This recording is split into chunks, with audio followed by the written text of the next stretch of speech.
আসসালামু আলাইকুম। প্রতিবাদ কণ্ঠ টেলিভিশনের পক্ষ থেকে সবাইকে স্বাগতম। আপনাদের সাথে আছি আমি মোহাম্মদ নজরুল ইসলাম। বোচাগঞ্জে ১ নং ইউপি নাফানগর গুচ্ছগ্রাম আবাসনে পুলিশের চোখ ফাঁকি দিয়ে দেহ ব্যবসা সহ ঘরে ঘরে মাদকের ছড়াছড়ি দেখার কেউ নাই বললেই চলে। খান মোহাম্মদ আহমজিদ, দিনাজপুর জেলা প্রতিনিধি।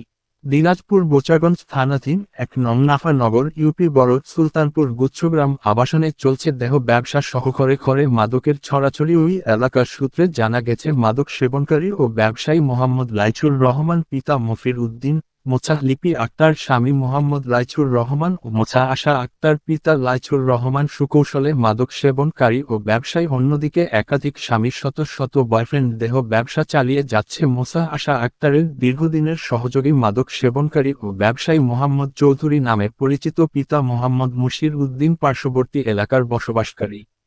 একাধিক মামলার আসামি হওয়ার সূত্রে বোচাগঞ্জ থানার পুলিশ গ্রেফতার করতে পারছে না। কিন্তু কেন এই মোহাম্মদ চৌধুরী নামে পরিচিত এর খুঁটির জল কোথায়, তাই নিয়ে জনগণের প্রশ্ন উঠেছে।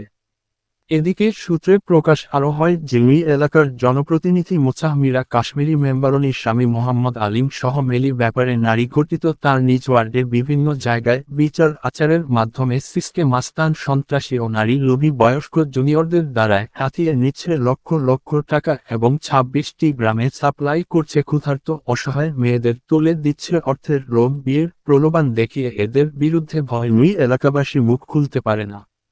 কেননা তারা অনেক শক্তিশালী প্রভাবশালীদের সাথে জড়িত রয়েছে, যার কারণে প্রতিবাদ করতে গেলে মিথ্যে মামলায় হয়রানি এবং প্রতিবাদকারীদের নাজেহাল হতে হয়।